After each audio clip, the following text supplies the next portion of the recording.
네, 반갑습니다. 저희 2월 셋째 주 주일이고요. 그리고 오늘 하나님의 선하심에 대해서 세 번째로 나누는 시간입니다.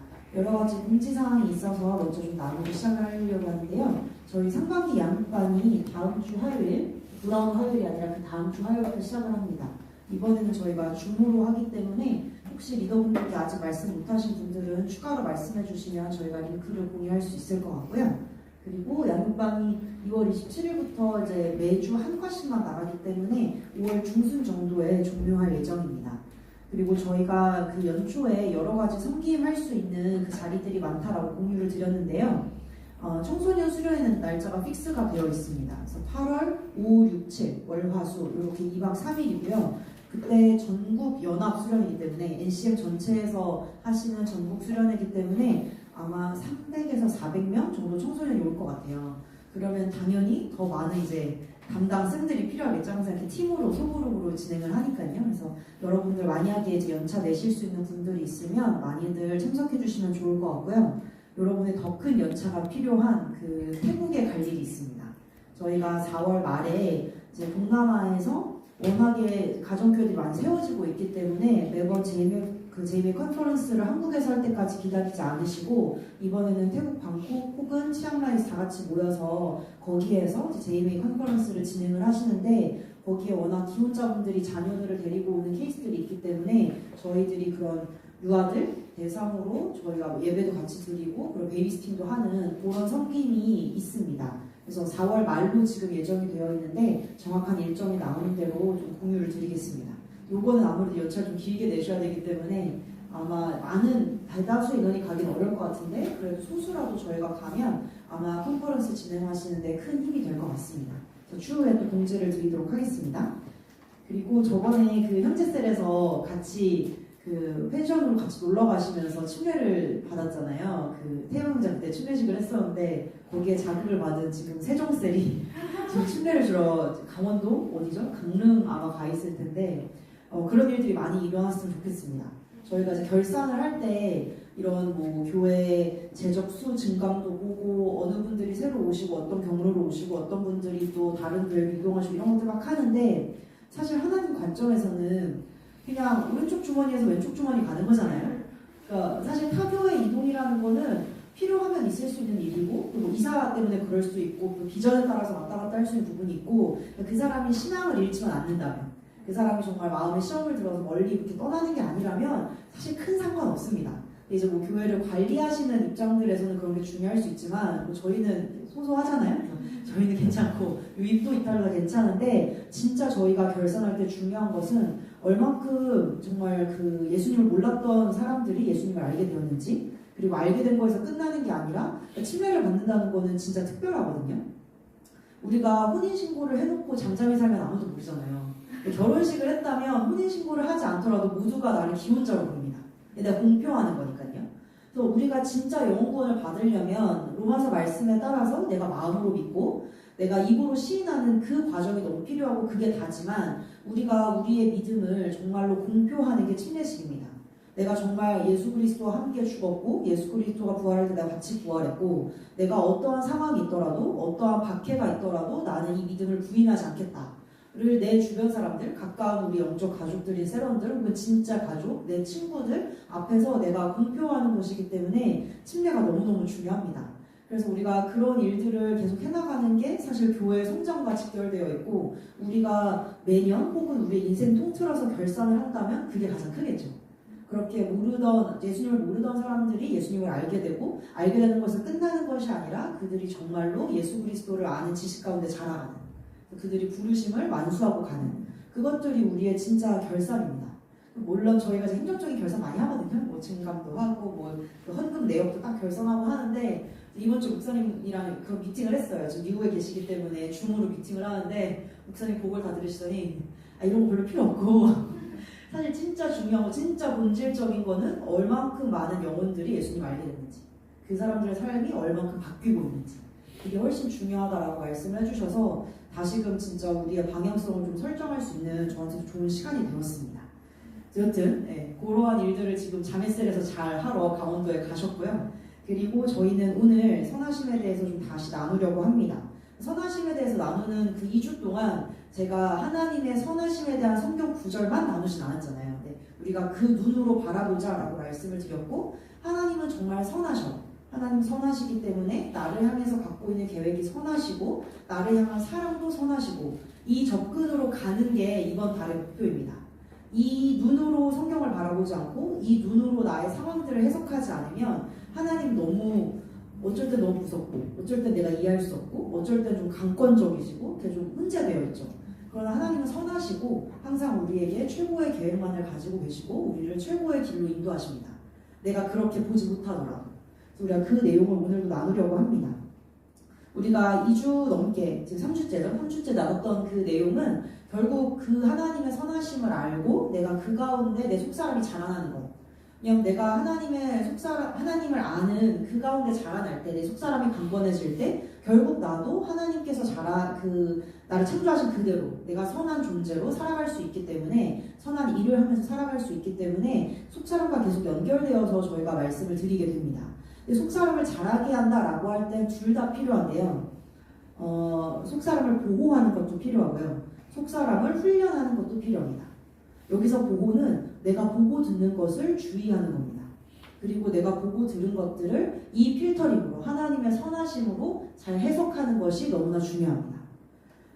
여러 가지 일들이 우리 가운데 있는데, 학생들이라면 그들의 어떤 그 학업이 잘 풀리면, 주님의 뜻인가? 주님의 은혜인가? 학업이 잘 안 풀리면, 왜죠, 주님? 제가 분명히 이번 시험 볼 때 이번 시험만 잘 넘어가게 해주면 교회 열심히 간다고 했었는데요. 그게 이제 어른이 되면 직업이 되는 거고, 가정이 되는, 배우자가 되는 거고, 다양하게 되죠. 근데 우리가 무슨 일이 일어났을 때 그걸 운명론적으로 하나님께서 이런 걸 하신 걸 보니 그런 뜻인가 보다 하는 건 아니지만, 내 삶에서 일어나는 일 중에 정말 주님께서 이거를 통해서 나를 자라게 하시는 일들만 있을 뿐이지 내가 어떠한 일 때문에 피해를 볼 일은 전혀 없습니다. 하나님께서 우리를 그런 자로 만드셨기 때문이죠. 우리는 절대 상황의 피해자가 될 수 없습니다. 근데 그렇게 되려면 내가 충분히 훈련을 받아서 강건해져야 하고, 내가 수많은 오염된 정보들로부터 나를 보호하는 작업들이 정말 끊임없이 필요합니다. 왜냐하면 계속 우리에겐 생각의 공격들이 있으니까요. 지호가 저래 보여도 덩치가 굉장히 커 보이고 어디 가서 맞을 것처럼 안 보이지만 맞고 옵니다, 지호는. 왜냐면 자기보다 1년 일찍 태어난 형들은 어찌할 수 없어요. 너무 덩치가 다르잖아요. 아이들 한 해 안에 너무 다르기 때문에. 근데 저는 지호가 태어나기 전까지는 제가 그런 거 되게 쿨할 줄 알았거든요. 근데 맞고 오면 쿨할 수 없어요.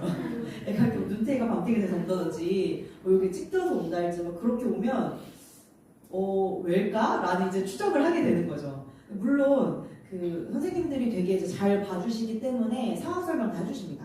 이렇게 장난감 가지고 옥신각신 하다가 애가 밀려고 민 건 아니었는데 밀려져서 쿵 해서 여기 멍이 들었어요.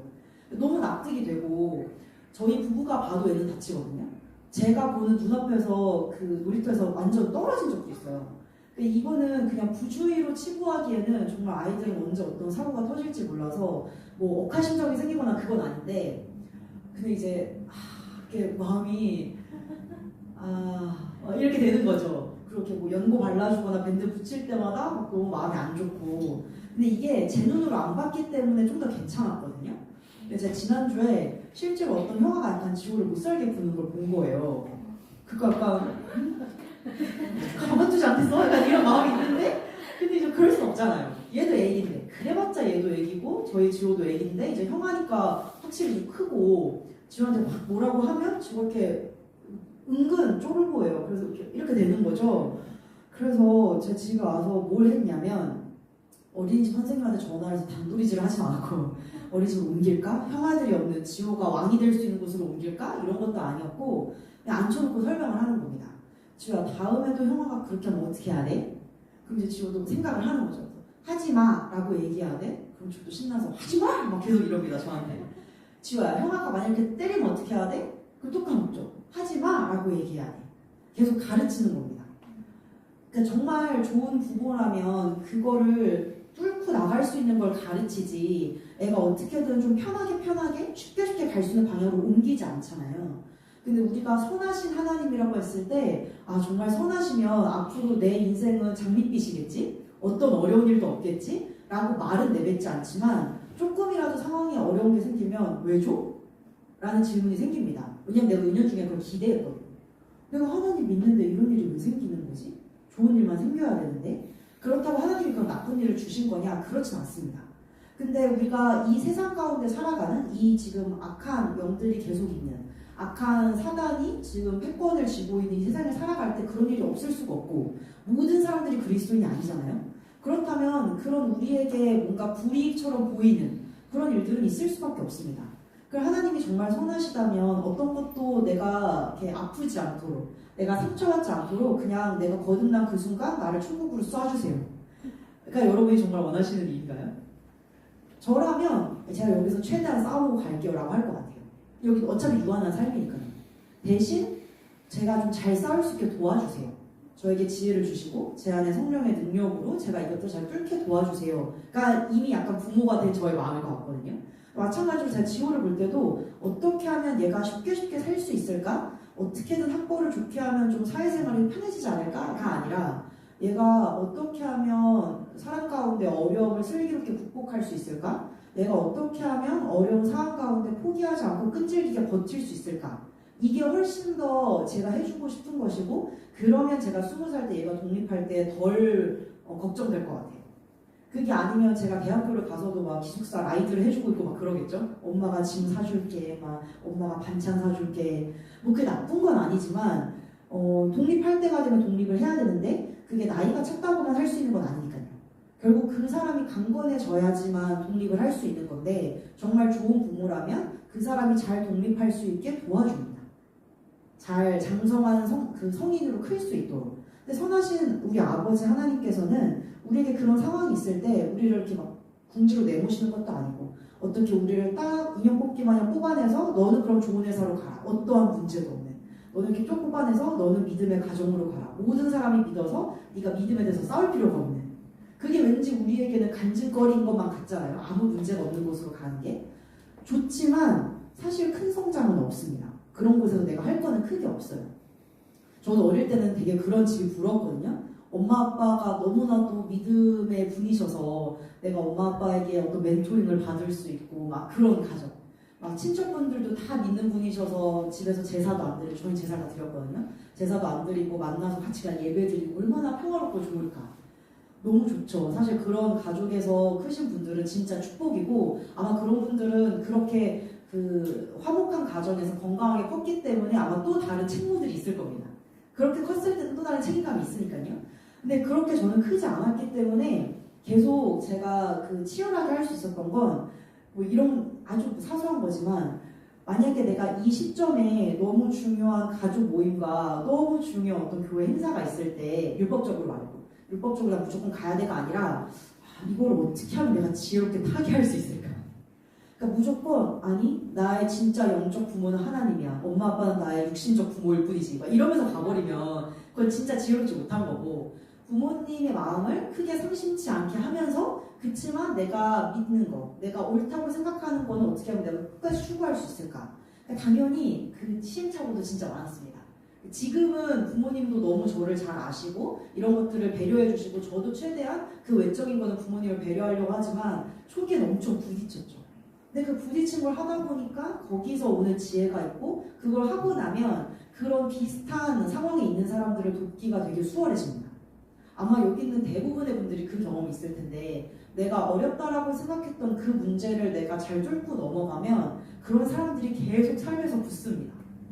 특히 아프셨던 분들, 거기서 치유를 경험하셨던 분들은 그런 분들이 계속 붙고요. 그리고 가족 간의 어떤 불화를 잘 슬기롭게 헤쳐나가셨던 분들은 또 그런 가정에 불화가 있는 분들이 계속 붙습니다. 진로나 이런 부분, 회사 생활에서 어려우셨던 분들은 그런 걸 잘 뚫고 나가면 또 그런 사람들이 붙어요. 그냥 그 사람에게는 그 과정을 가면서 할 수 있는 능력이 생겼기 때문입니다. 그러니까 정말 좋은 부모는 그걸 구비시켜주는 분인 거죠.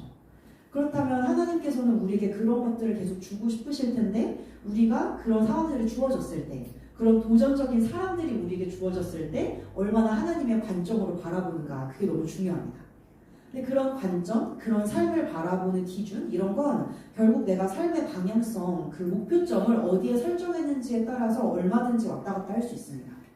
실례로 저희 부부가 제일 많이 하는 멘토링이 딱 두 부류가 있는데요. 하나는 진로, 그리고 하나는 결혼, 연애입니다.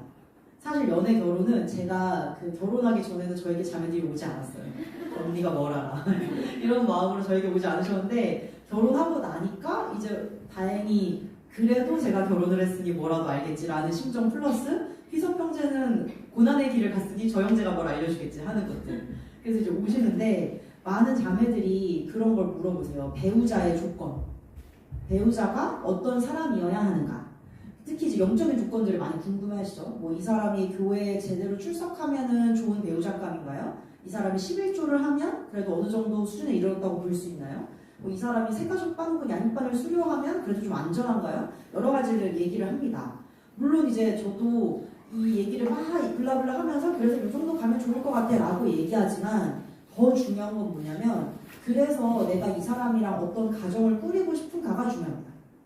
그러니까 내가 어떤 가정 두 분 괜찮으시죠? 네, 괜찮으시죠? 네. 싸우지 마시고 그죠? 네, 송자매가 아마 잘 이해하고 있을 거예요. 네. 저희 항상 이 얘기를 하는데 어떤 가정을 꾸리고 싶은지를 내가 명확하게 갖고 있으면 그거에 부합하는 배우자가 나에게 가장 좋은 조건의 배우자인 겁니다. 근데 내가 세상적인 것도 막 보고 말씀에서 막 순종하라고 하는데 순종하려고 그러면 뭐 집사가 이런 사람이라고 하니까 우리 남편도 이런 그러면 없어요. 그런 사람은 결혼을 할 수 없어요. 없고 희석형제도 그때 그 관점을 잘 봤으면 택도 없어요. 그 누구도 없습니다. 왜냐면 본인도 그렇지 않잖아요. 그러니까 우리도 그렇지 않기 때문에 내가 배우자를 바라볼 때 요거는 5점 마이너스, 요거 10점 마이너스지만 뭐 좋은 가정을 자랐네 15점 플러스 이렇게 해서 어떤 점수를 매길 수가 없는 거죠. 근데 내가 정말로 원하는 어떤 가정의 모습이 있는데 그 모습에 부합하는 사람이 이런 게 필요하다라고 한다면 그거는 나에게는 바른 기준이 될 겁니다. 제가 자매들한테 실제로 물어봐요. 영적으로 성장한 사람이면 좋겠대요. 모두가 막 어느 정도. 그러니까 저는 이렇게 실례를 들거든요. 나는 규성 전도사님 많이들 아시죠? 우리 NCTC 달라스에서 잘 섬기고 있는 규성 전도사님인데 나는 규성 전도사님 같은 사람이면 나는 결혼 못해. 나는 자신 없어. 그 정도로 원해? 그 정도로 하드하게 살고 싶어? 저한테 물어보거든요. 왜냐면 규성 전도사님 지금도 매주 주일 예배 끝나면 온 성도들과 같이 전도하러 나가십니다. 월마트 이런 데로. 너무 대단하거든요. 근데 그게 그냥 소리 없는 외침이 아니라 지금 규성 전도사님의 그 NCTC, 그러니까 NCM 델라스는 그런 사람들밖에 없어요. 그렇게 전도해서 데리고 온 사람밖에 없어요. 그래서 흑인, 백인, 아시아인, 라티노 다 있어요. 그리고 거기에서 이렇게 말씀만 전하시는 게 아니라 치유도 되게 많이 하시거든요. 그러니까 아픈 사람 보면 지나치지 못하세요. 휠체어 지나칠 수 없어요. 목발 지나칠 수 없어요.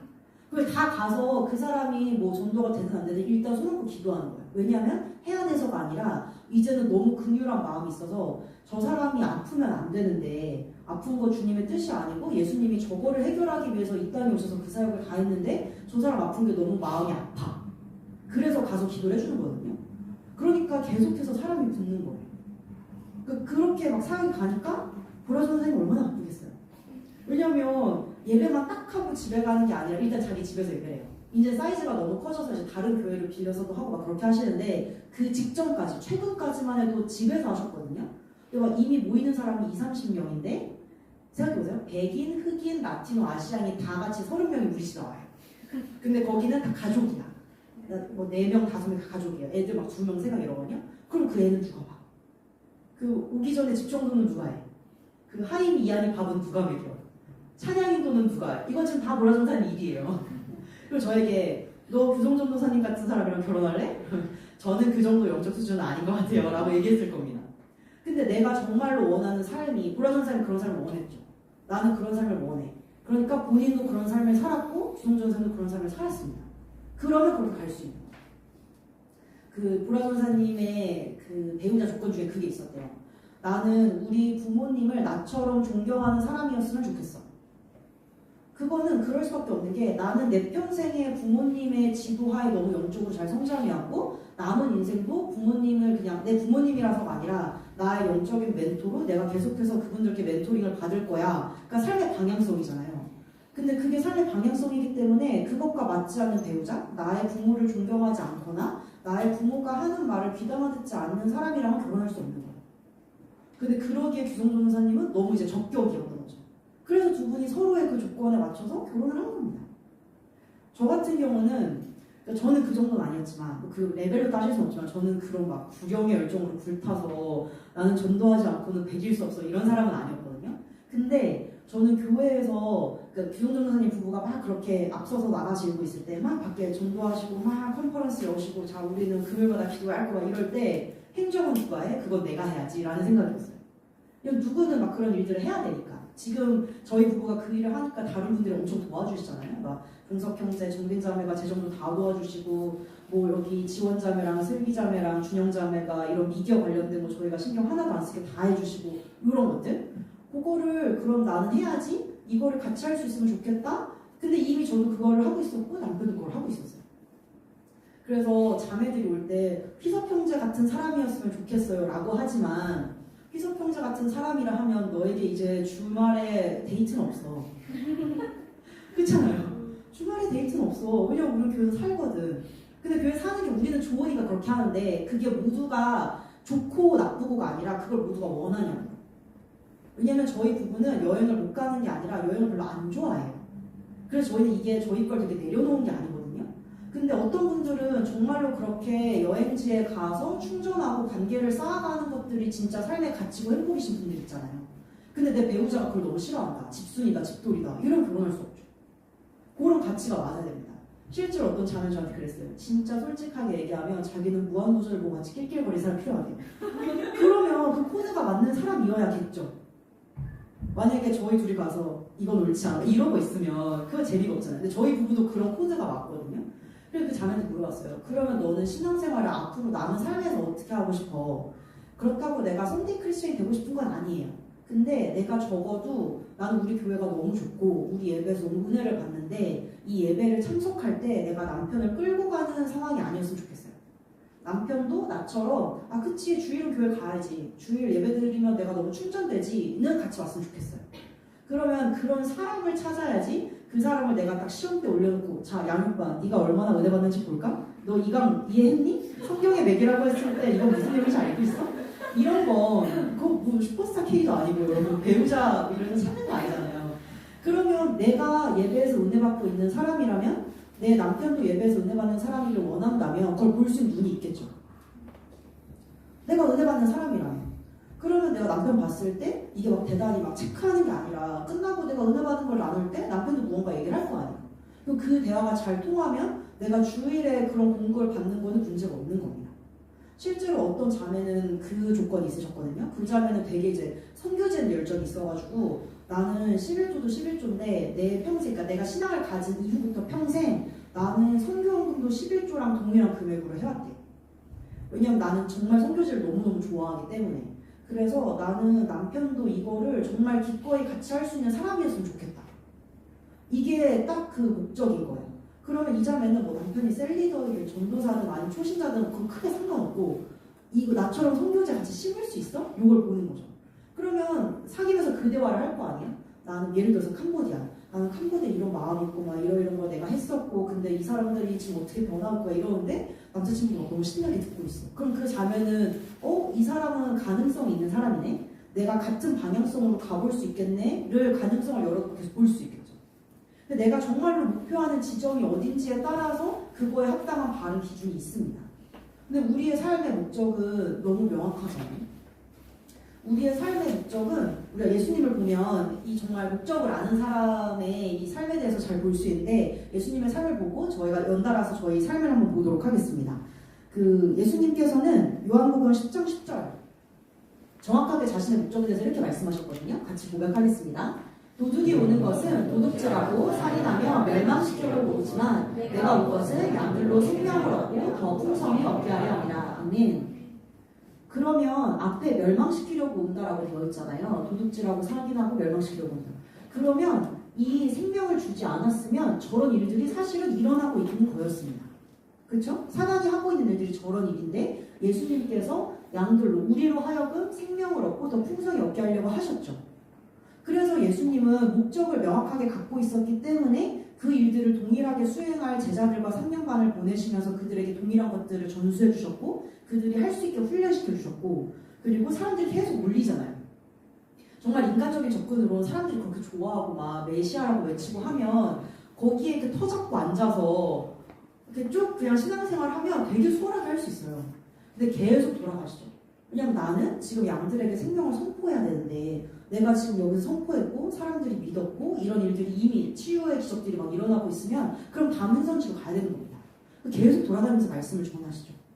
근데 이거는 예수님 혼자 독단적으로 생각한 목적이 아니고 보내신 하나님, 보냄받은 예수님도 자기 목적을 정확하게 알고 있었지만 보내신 하나님도 명확하게 목적을 갖고 계셨습니다. 우리 요한복음 3장 보겠습니다. 3장 16절 같이 고백하겠습니다. 시작. 하나님께서 세상을 이처럼 사랑하셔서 그의 독생자를 주셨으니 이는 그를 믿는 사람은 누구든지 멸망하지 않고 영생을 얻게 하려 하십니다. 동일하죠. 보낸 사람도 똑같이 나는 사람들이 계속 멸망의 길로 가고 있어. 왜냐하면 누군가 와서 이 사람들을 구원해주지 않으면 그 사람들의 길은 똑같잖아요. 다 같이 멸망의 길로 갑니다. 나는 모든 사람들이 멸망하지 않기를 원하고 그리고 나는 나의 아들을 보내서 그들에게 나와 동일한 그 생명, 나의 영생을 줄 거야 라고 보내셨고 보냄을 받은 사람도 동일하게 나는 사람들한테 영생을 주려고 왔어를 명확하게 알고 있습니다. 그러면 우리가 예수 그리스도를 믿고 나면 우리가 이 영생으로 거듭나는 것이겠죠? 근데 그 영생으로 거듭난 사람들은 이제 나는 그냥 그리스도인이다 하고 끝난 게 아니라 그때부터 이제 그 영생의 삶이 시작되는 겁니다. 그때부터 스타트인데 그 삶은 에베소서 2장 10절에 잘 나와 있습니다. 오늘 준영자를 바쁘신데 오늘 좀 많아요. 죄송해요. 2장 10절입니다. 자, 함께 고백하겠습니다. 우리는 그분의 작품이니 그리스도 예수 안에서 선한 일들을 위하여 창조되었느니라. 이 일들은 하나님께서 미리 정하시어 우리로 그것들 가운데서 행하게 하려 하신 것이라. 아멘. 우리는 그분의 작품입니다. 근데 어떤 작품이냐면 다들 너무 달라요. 너무너무 달라서 우리가 생각하면 하나님의 군대, 우리가 하나님의 군대잖아요. 하나님의 왕국을 계속해서 건설해나가는 군대인데 군대면 유니폼을 입고 있으면 다 똑같을 것 같잖아요. 그리스도인이 성장하면 다 같은 모습일 것 같지만 그리스도인은 성장하면 성장할수록 아주 독특해집니다. 왜냐하면 하나님께서 각 사람을 독특하게 만드셨는데 그 사람이 원래 우리가 그냥 살아갈 때는 자꾸 이 세상의 기준에 제한되고 살잖아요. 이 나이면 뭘 해야지, 이 정도 돈 벌어서 어느 아파트로 가야지, 이 규격화된 게 있다가 하나님의 말씀이 계속 들어가고 그 사람 속사람이 강건해지면 그 사람이 자기 생긴 대로 살기 시작합니다. 아름답게. 그러면 이 규격화된 모습으로 살 수가 없는 거예요. 제가 이번 주에 목사님 부 미팅할 때 저희만 간 게 아니라 이번에는 가정교회를 하시는 5교회에서 오셨거든요. 가정교회이기 때문에 저희보다 사이즈가 약간 크시거나 저희보다 작으시거나 10명이시거나 막 다 있대요. 작은 교회들이니까. 근데 다들 막 열정 만들으시거든요. 근데 너무 달라요. 그 사이즈는 소규모라서 다 비슷한데 그 소규모의 분들이 하고 있는 사역이 다 너무 달라요. 그래서 막 나눔을 듣는데 와 진짜 어쩜 이렇게 다르지? 싶을 정도로. 같은 말씀, 같은 계시 안에 있는데도 각자 역할이 너무 다릅니다. 옷이 다르고. 우리가 같이 있었지만 아마 저희가 이게 사이즈가 점점 커지면 이 예배당이 차는 게 아니라 그냥 이 사이즈에서 밖으로 나가시는 분들이 생길 거거든요. 거기는 우리와 같은 DNA지만 다를 거예요. 지호는 저희 부부랑 닮은 점이 되게 많거든요. 근데 너무 달라요. 일단 너무 감성적이에요, 얘가. 너무 행복하고 너무 슬퍼요. 그래서 이제 어린이집 이렇게 학원할 때 가잖아요. 그러면 엄마 너무 보고 싶었어요 이러면서 막 눈물을 그렁그렁 해요. 근데 그 5초 가지 않아요. 나오자마자 엄마 이제 놀이터에 갈까요? 막 이러면서 막 가요. 어쩜 저렇게 쟤는 인생에서 행복한 일도 많고 슬픈 일도 많은지 그러니까 이렇거든요. 근데 저희 엄마는 그걸 보실 때마다 놀라워하세요. 너희는 어릴 때 이러지 않았다. 너희는 그냥 가만히 앉아서 이렇게 퍼즐 맞추고 놀았는데 얘는 왜 이러니? 막 할 정도로 에너지 넘치고 막 정말 이 섬세하고 감수성 풍부하고 어떻게 저런 애가 태어났을지 싶을 정도로 닮은 점이 있는데도 불구하고 너무 다르거든요. 하물며 하나님께서 그 전지전능하신 하나님께서 여러분 한 사람 한 사람을 그냥 만든 사람이 없잖아요. 하나하나 직접 만들었기 때문에 작품이라고 부릅니다. 만드신 분이 그런 거밖에 못 만드시는 분이기 때문에. 그렇죠? 피아니스트는 아마 저희가 떴다 비행기를 치라고 해도 되게 감미롭게 들릴 거예요. 저희 남편이 쿠팡에서 지호 장난감용으로 10만 원도 안 되는 피아노를 샀거든요. 근데 대부분 그래도 막 체르니는 치시고 막 이러다가 종료하셨잖아요. 저는 7살에 피아노를 처음 배워서 바이엘 상을 못 넘어갔어요. 그때도 성질머리가 있었기 때문에 이 선생님이 계란 하나를 넣은 것처럼 손 모양을 이렇게 해서 이렇게 반주법을 해라라는 걸 견디지 못했어요. 이걸 똑바로 시키는 대로 안 하니까 뭐 지훈아 너 안에 선인장이 있다고 생각해. 이게 뭐 내려가면 선인장이 따끔따끔하면 얼마나 아프겠어. 전 그럼 싫어요. 막 이러는 애였거든요. 그래서 바이엘 상을 마치지 못하고 그만뒀어요. 그래서 그 피아노를 남편이 사놔가지고 제가 지금 방학 기간이라서 뚱땅뚱땅 치거든요. 거기 나름 되게 유명한 성인을 위한 기초 피아노 요걸 이제 해가지고 치고 있는데 정말 요래요. 왜냐면 악보는 그런 악보가 아닌데 치는 사람이 너무 초보자라서 그런 곡밖에 안 나오는 거죠. 근데 반대로 아마 미나자매가 엄청나잖아요. 미나자매 그 교본을 주면 자기도 모르게 코드를 같이 막 누르며 풍성하게 막 그 음악을 만들 겁니다. 왜냐면 그럴 수밖에 없는 사람이니까요. 내가 정말로 하나님께서 만드신 피조물이라는 걸 믿는다면 나를 평범하게 여길 수가 없습니다. 하나님은 사람을 평범하게 만들지 않으시거든요. 그분이 평범하시지 않아서 그런 작품은 그분이 만들 수가 없습니다. 우리를 굉장히 한 사람 한 사람 독특하게 만드셨는데 그거는 그냥 전시에 두려고 만드신 게 아니라 여기 보면 선한 일들을 위해서 창조하셨다라고 얘기합니다. 우리 한 사람 한 사람은 선한 일들을 하기 위해서 창조되었습니다. 근데 여기서 말하는 그 선한 일은 도덕적으로 옳은 일이라는 아주 작은 범주의 일들이 아니고 하나님 보시기에 흡족한 일, 하나님 보시기에 합당한 일. 근데 하나님 보시기에 합당한 일의 그 모든 근간에는 영혼을 섬기는 것이 있습니다. 그게 나의 가족을 돌보는 일이 되든지 나의 직장 동료들을 케어하는 뭐 도움을 주는 일이 되든지 아니면 나의 세런들을 돌보는 일이 되든지 무엇이 됐든지 간에 그 방향성을 영혼들을 돌보는 겁니다. 왜냐하면 예수님께서 그 부활하신 다음에 제자들을 만나잖아요. 제자들을 만나서 질문을 하십니다. 네가 정말 나를 사랑하니? 라고 얘기를 하시죠. 그러면 사랑합니다 라고 대답을 할 거 아니에요? 그러면 네가 나를 사랑하면 그럼 이제 너의 이 온 삶을 나에게 바쳐 라든지 신처럼 아니면 네가 앞으로 내가 시킨 일만 해 라고 한달지 뭐가 있어야 되잖아요. 뭐라고 하시면 애초에 오신 이유도 내가 내 영들에게 생명을 주려고 하다. 내가 내 양들이 멸망하는 길로 가지 않고 내 양들이 생명을 얻었으면 좋겠어서 내가 왔어 라고 했는데 똑같이 본인을 사랑한다고 하는 그 제자들에게도 동일한 얘기를 하십니다. 내 양들을 먹이라고. 계속 그 얘기를 하시거든요. 내 양들을 먹이라고. 근데 먹이는 게 뭐죠? 그 사람이 잘 성장할 수 있게 필요한 것들을 공급하는 겁니다. 내가 셀리더라면 이 사람들이 바른 지식 안에 커갈 수 있도록 말씀의 지식들을 계속 나눠주고 이 사람이 낙담할 때 계속 할 수 있다라고 치열업해주고 같이 기도해주고 이 사람이랑 교제하고 이 사람에게 좋은 그리스도인의 본을 보여주고 부모가 하는 일 똑같죠. 그런 일들을 하는 것이 양들을 먹이는 일입니다. 주님께서 우리를 그 일로 부르셨습니다. 이 일을 하는 것에 있어서 효과적이어야 하잖아요. 우리가 이 사회에서 탁월해야 되는 이유는 이것들을 효과적으로 하기 위해서입니다.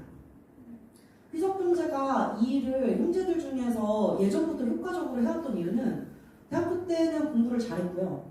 그리고 사회인이 돼서는 직장을 좋은 데 갔습니다. 그리고 형제들의 마음이 확 열리죠. 네가 그냥 교회 죽돌이는 아니구나. 너도 이거를 가지고 삶에서 뭐를 적용해서 결과를 내봤구나. 네 말을 들을만 하구나가 되니까 훨씬 더 마음을 쉽게 여십니다. 왜냐면 우리가 그런 사람들 너무 많이 봤으니까. 교회에서 너무 홀리한데 세상에 나가서는 그렇지 않거나 세상에서는 막 치열하게 잘 사는데 막상 주님 전혀 모르고 그렇게 살아갑니다. 정말 양분화된 것들만 봤기 때문에 우리는 그런 그리스도인을 볼 때 너무나도 좋아하고 내적 친밀감이 생기고 역시 그럴 줄 알았어 하면서. 근데 그런 사람들이 하는 사역들은 당연히 효과적일 수밖에 없습니다. 그래서 그 구약에도 그 얘기 나오잖아요. 그 정말 마음의 중심이 준비되는 것도 필요하고 손의 능숙함이 필요하다. 손의 능숙함은 다시 말해서 현실적인 능력을 얘기합니다. 현실적인 능력들이 필요합니다. 그래서 우리가 계속해서 탁월하게 나아가는 걸 보는데 그 탁월하게 가는 걸 세상에 있기 때문에 세상의 방식으로 할 거냐? 그렇지 않죠. 그리스도인에게는 하나님의 방식으로 하는 성공이 있습니다. 왜냐하면 애초에 우리의 성공은 세상의 성공이 아니라 하나님께서 시키신 그 일을 하는 것이 우리의 성공이기 때문에 그러면 하나님께서 시키신 그 일을 하나님의 방식으로 해야겠죠. 하나님께서 나에게 나는 이 사업을 일으키라고 나에게 미션을 주셨어. 그게 나의 부르심이야 라고 한다면 어떻게든 그 사업이 커지기만 하면 그게 성공인가요? 세상에서는 그게 성공이죠.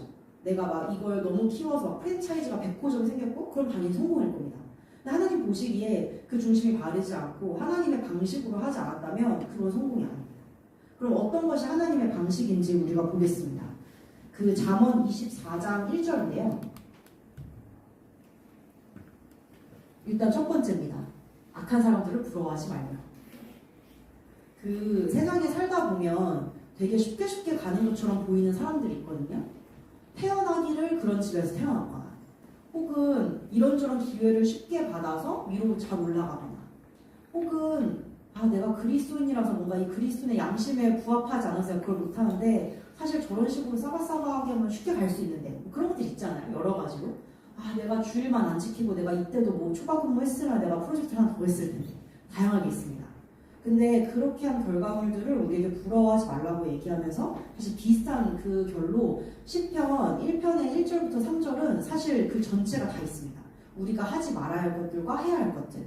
우리 1장 1절 보면 먼저 하지 말아야 할 것들을 얘기하시는데요. 악인들의 관계, 그러니까 악인들의 전략, 악인들의 책략, 스트래러지를 따라가지 말고 그리고 죄인들의 길에 서지 아니하고 그리고 조롱하는 자들을 앉지 말라고 되어 있습니다.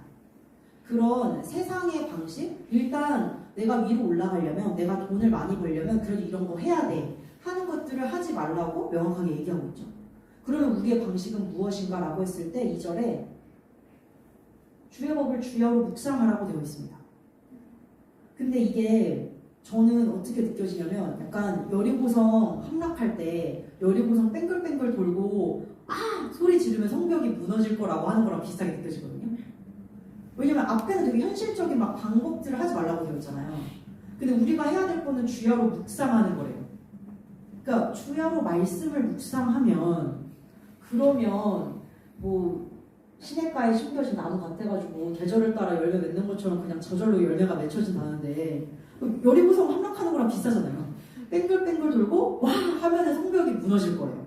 근데 그 성벽은 마차가 뛰어다닐 만큼 그렇게 견고한 성벽이었거든요. 우리가 세상의 방식을 따르지 말고 근데 말씀을 잘 묵상하면 될 거라고? 이게 진짜 될라나? 그거는 약간 사역자들이나 가능한 거 아닌가? 왜냐면 사역자들은 말씀 많이 알면 알수록 좋으니까, 탁월해지니까. 나도 그런가? 라고 생각할 수 있겠지만 이거는 특별한 어떤 주님의 초오신 원들에게 주어진 말씀이 아니라 모든 믿는 자들에게 주어진 말씀입니다. 말씀이 하는 역할 때문에 그렇습니다. 말씀이 하는 역할은 10편 119편 105절 한번 볼 텐데요. 거기 보면 제가 자주 언급했던 말씀입니다. 주의 말씀은 내 발의 등불이요 내 길의 빛입니다.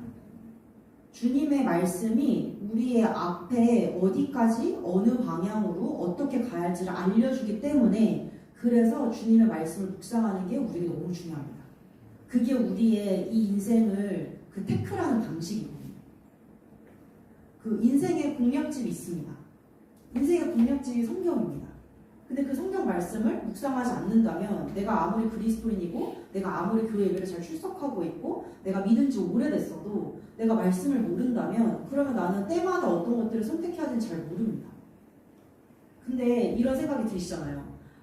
그러니까 말씀은 너무 원론적이다. 말씀 너무 제너럴하고 이게 큰 땅에서 알겠는데 나는 지금 내 인도가 중요하다니까? 지금 내가 뭘 해야 될지. 그러니까 지금 내가 이거 회사 가서 해 말어. 내가 이거 집에서 이 말 해 말어. 이게 지금 궁금하신 거잖아요. 근데 그게 세상에서는 어떻게 하는 거에 지혜로운 것이 나와 있습니다. 이럴 때는 이렇게 하면 호구돼. 이렇게 해야 돼. 요런 거 네가 조금 더 이득을 받으려면 요렇게 해야 돼. 나와 있잖아요. 근데 말씀은 계속 막 내 말에 막 등불이고 빛이고 막 아직 너무 추상적이야 라고 여기실 수 있잖아요.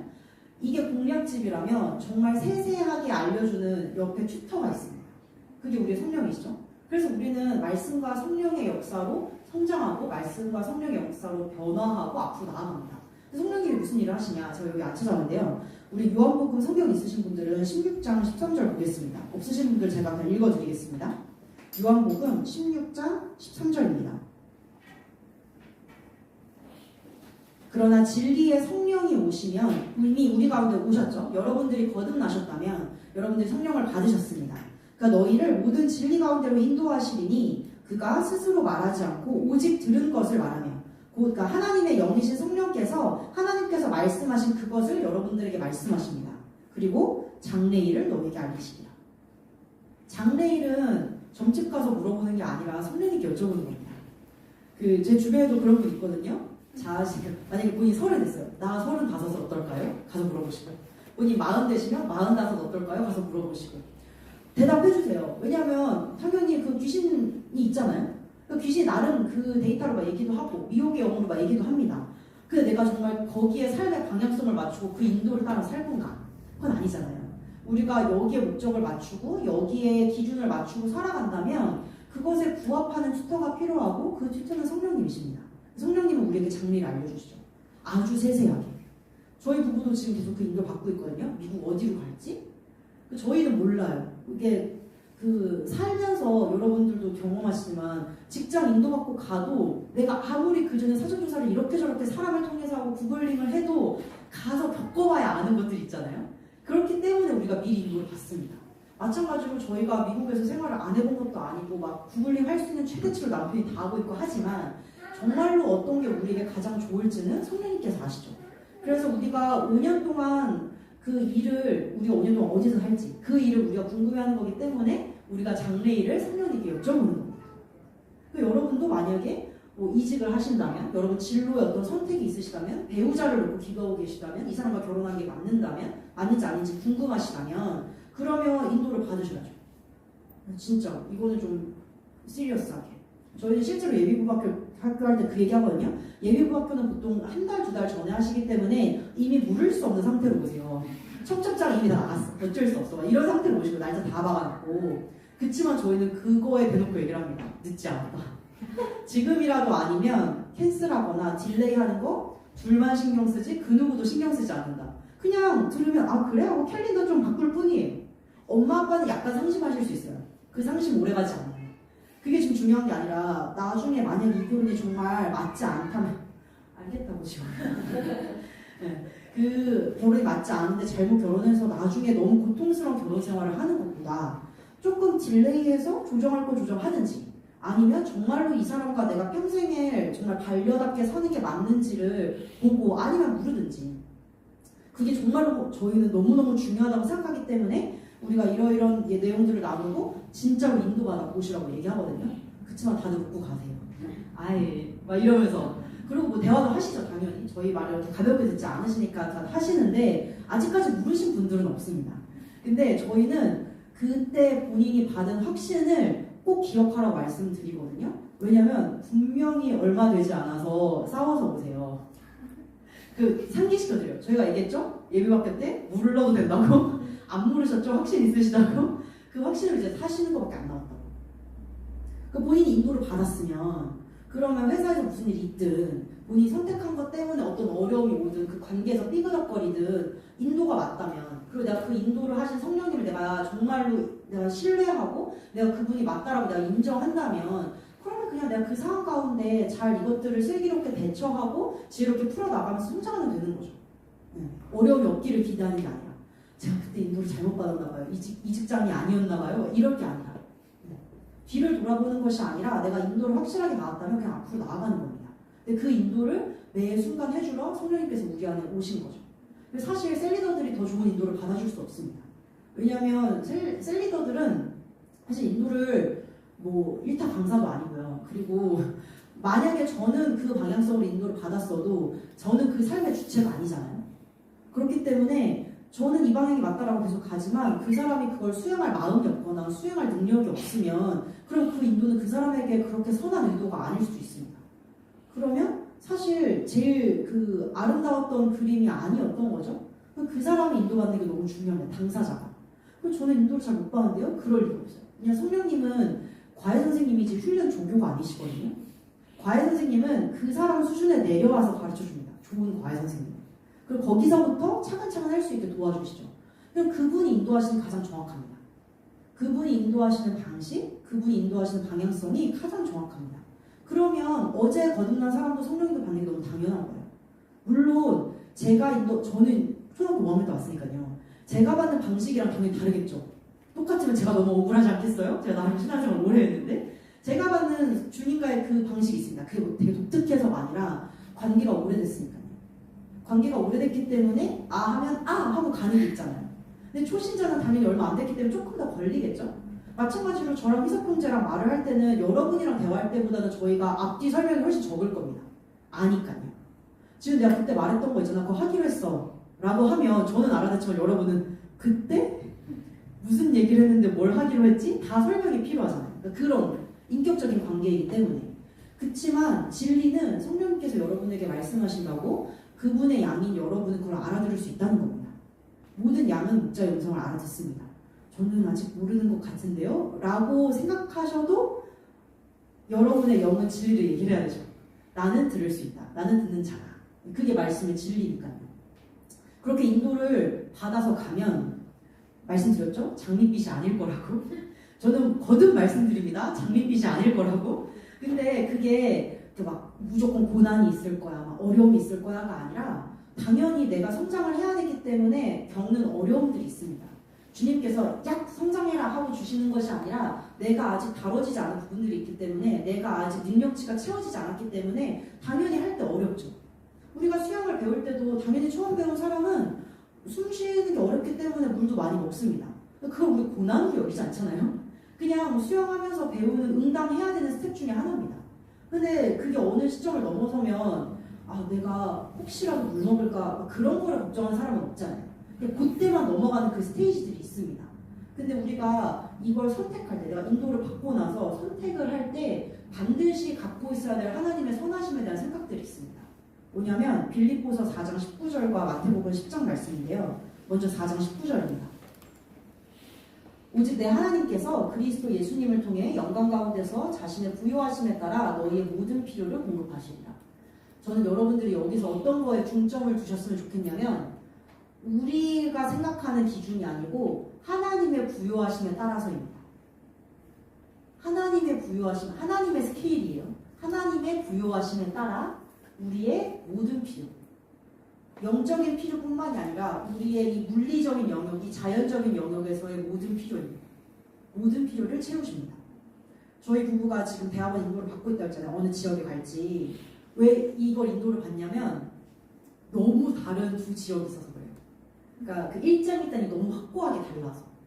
하나는 가면 여러모로 저희의 어떤 삶의 수준이나 이런 건 되게 높아지거든요. 그러니까 그 재반 시설도 잘 돼 있고 지호가 놀 것도 많고 가서 막 이렇게 방문해 볼 좋은 곳들이 많아서 근데 너무너무 비싸요. 미국에서 지금 아마 가장 비싼 동네일 거예요. 근데 저희 부부는 아시다시피 이렇게 그 짠돌이 짠순이잖아요. 그러니까 여기서 우리가 그렇게 안 썼는데 와 거기 가서 이런 느낌이 하나가 있고 또 한쪽은 지금 저희가 물가를 느끼는 것보다 더 저렴해요.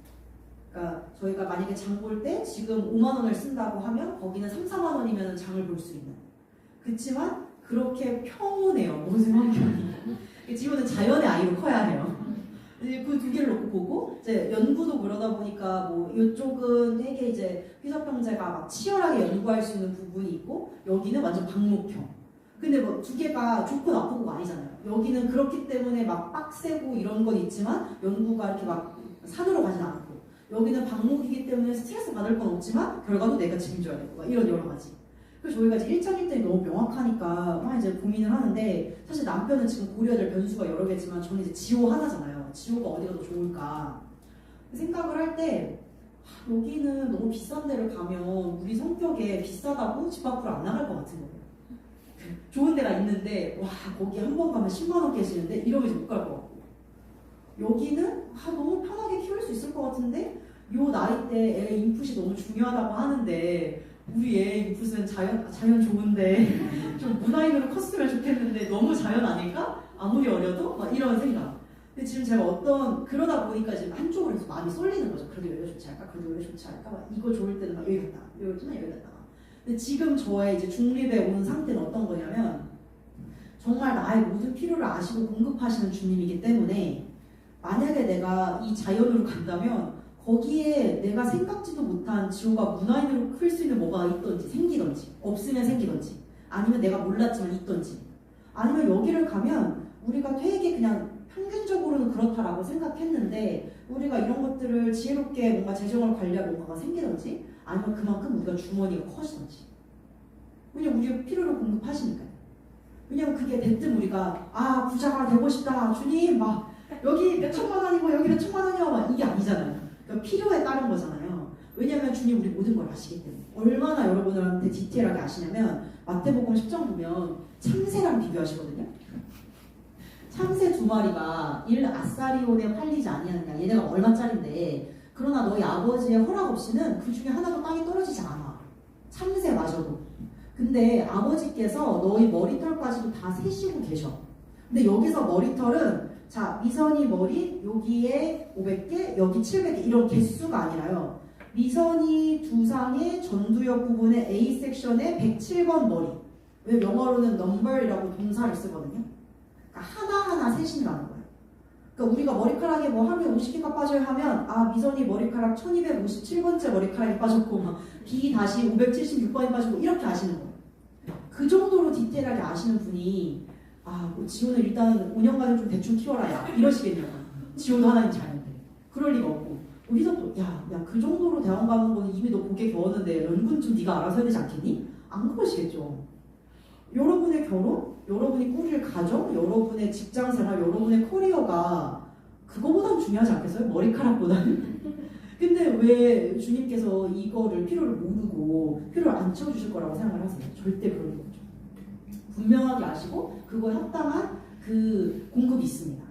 근데 그 최근에 제가 어떤 자매를 만나서 얘기를 하는데 저희 부부가 떠나서 그냥 2주 하면 그럼 막 이런저런 공급이 없을 게 막 걱정이 된다는 거예요. 그래서 야 공급에 뭐가 없어. 뭐 우리 지금 유튜브 가면은 새로운 피조물에 목사님 부부 영상 다 올라와 있고 뭐 우리 뭐 연락도 할 수 있고 뭐 책도 이렇게 말씀서 책 다 읽었니? 이렇게 많은데 막 제가 이렇게 장난스럽게 얘기했거든요. 근데 이제 그 자매는 당연히 저 무슨 말인지 알지만 1대1로 만나서 교제할 때 없어지니까 이제 그런 공급이 너무 없어진 게 아쉽다. 그래서 저도 너무 아쉬운데 제가 그 얘기를 했어요.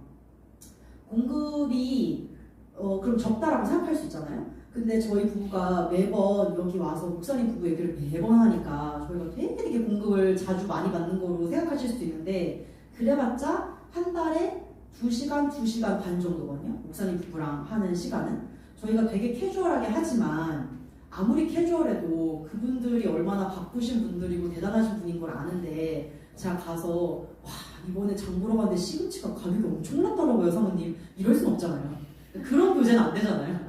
좀 저희도 아무리 삶을 나눠도 살면서 굵직굵직한 걸 나누지 이렇게 짜가리 같은 걸 나눌 수 없잖아요. 목사님 부부를 대상으로.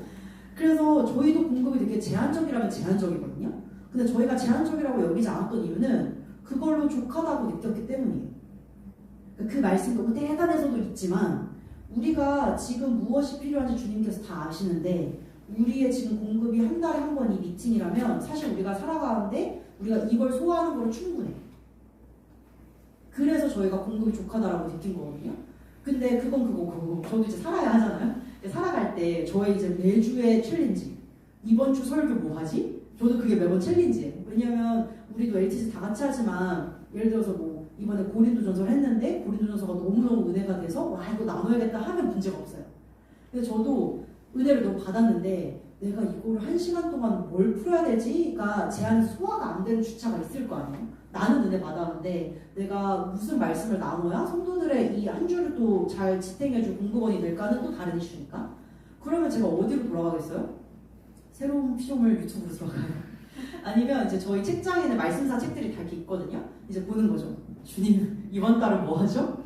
매달 마지막 주는 저 그걸 고민해요. 이번 달은 뭐 하죠 주님? 저는 거기서 인도를 받는 거예요. 그럼 거기서의 공급이 저한테는 너무너무 중요한 공급이 되는 거죠.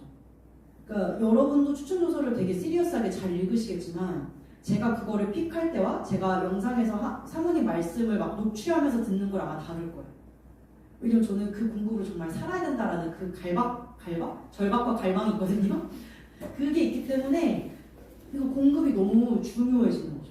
근데 만약에 제가 나도 일반 성도인데 우리는 사역자가 없어. 우리는 사역자가 없어서 막 셀모임도 없고 막 뭐가 없어. 나는 공급이 부족해.로 갔으면 그러면 저도 되게 행복하지 않은 신앙생활을 했을 것 같습니다. 근데 저희 부부가 늘 믿는 바는 우선 저희가 믿는 바는 우리의 공급은 늘 족하다는 거거든요. 늘 충분하다. 그러면 우리가 그 공급을 이미 충분히 누리고 있는가를 잘 봐야 하고 내가 그걸 인지하고 잘 누리고 있는가를 봐야 하고 이미 내 주변에 깔려있는 공급을 감사함의 눈으로 계속 봐야 합니다. 그게 우리가 잘 알고 있는 오병이어의 기적이잖아요. 제자들은 그 도시락 보고서 이거로는 못 먹이니까 사람들 다 집에 가서 뭐 좀 먹고 오라고 할까요? 라고 얘기합니다. 근데 예수님 딱 그거 보시고 충분한데? 갖고 와봐. 해서 감사기도 하시고 그냥 다 나눠줬더니 어떻게 됐냐면 다음 거 보시면 빵 5개와 물고기 2마리 5,000명이라고 얘기하거든요. 그러니까 애들이랑 여자들을 제외한 남성들만 5,000명을 먹였으니까 뭐 그거 다 합하면 진짜 10,000명 족하겠죠? 그 사람들을 빵 5개랑 물고기 2마리로 한 겁니다.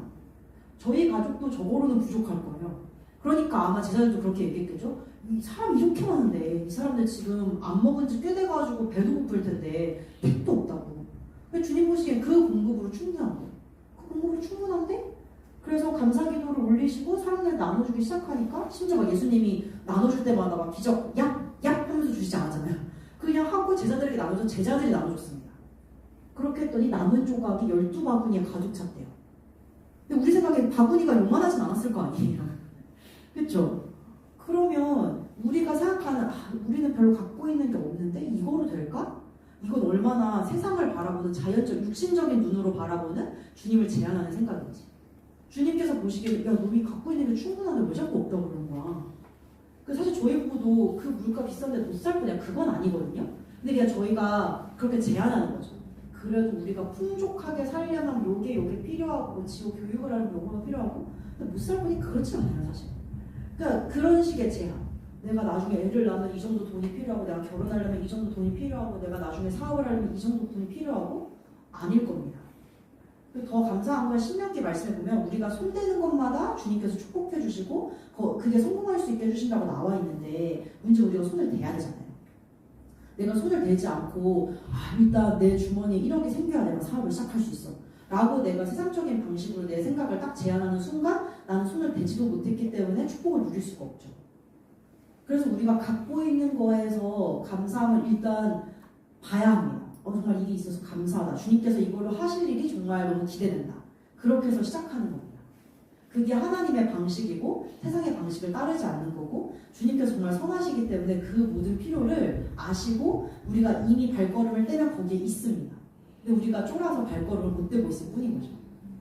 그래서 여러분들 아마 우리의 시기가 그렇잖아요. 20대, 30대, 40대 뭐 하나 이렇게 픽스된 게 없고 계속 변화가 있고 그게 좋든 나쁘든 변화가 있고 선택해야 될 것들이 많고 한데 그때 너무 우리가 지금 가지고 있는 스펙, 지금 가지고 있는 자산, 지금 내가 있는 위치에 제한돼서 우리의 선택들을 다시금 한계 짓기에는 우리가 너무 젊습니다.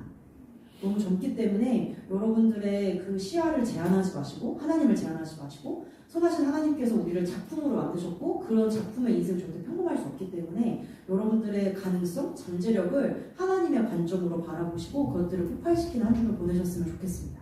특히 저는 그것들을 하시는 거에 있어서 고백 기도를 정말 추천드리는데요. 예를 들어서 나는 지금 그런 인도하심의 그 스테이지에 있다. 나는 인도를 잘 받아야 된다라고 하시면 지혜와 인도함을 구하는 고백 기도가 있거든요. 그거 그냥 다른 거 많이 보지 마시고 그거만 내내 한번 이번 주에 묵상해 보세요. 잠깐만 봐도 이미 그 시작이 요한복음 16장 13절에 시작하거든요. 거기에 이미 다 그치 성령께서 모든 걸 알려주시고 장리를 알려주시는데 내가 지금 인도를 못 받을 수가 없지. 정말 그렇게 하나하나 묵상하셔서 가시다 보면 인도를 못 받으실 수가 없고 내가 지금 어떤 재정이나 치유 어떤 특정한 분야에서 내 믿음을 확 강건하게 만들어야 된다. 세워야 한다면 그 고백기도 보시고 근데 나는 뭐 지금 별다른 일은 없는데 오늘 주일 설교 들어보니까 내가 너무 그냥 안주하는 삶을 살았던 것 같아. 난 여기서 어떻게 점프하면 좋을까? 초반부에는 우리의 자아상, 정체성에 대한 고백기도 가득합니다. 그거 여러분들 이미 이 진리, 이 새로운 피조물 계시를 아시기 때문에 많이 보실 것도 없어요. 각 잡고 딱 하루 1시간만 해보세요. 매일도 아니고 그냥 오늘 가서 30분 1시간만 딱 해보시면 여러분 속상함이 확 일어나는 걸 경험하실 겁니다. 왜냐면 거의 이렇게 메마른 토양에 이렇게 물 주면 쫙 들어가잖아요. 이렇게 여러분 피부 건조할 때 수분크림 바르면 쫙 들어가잖아요. 딱 그런 것처럼 내 영이 지금 난 이거도 못해, 나는 저거도 못해 막 이러고 있는 상태에서 너는 할 수 있어 말씀이 딱 들어가는 순간 이렇게 올라가거든요. 그게 고백기도가 하는 일입니다. 그게 우리가 말씀 묵상을 할 때 우리의 속사람에서 일어난 일이기 때문에 한 주간 여러분 LTG도 잘 하시고 그런 고백기도를 꼭 붙잡고 하셨으면 좋겠습니다.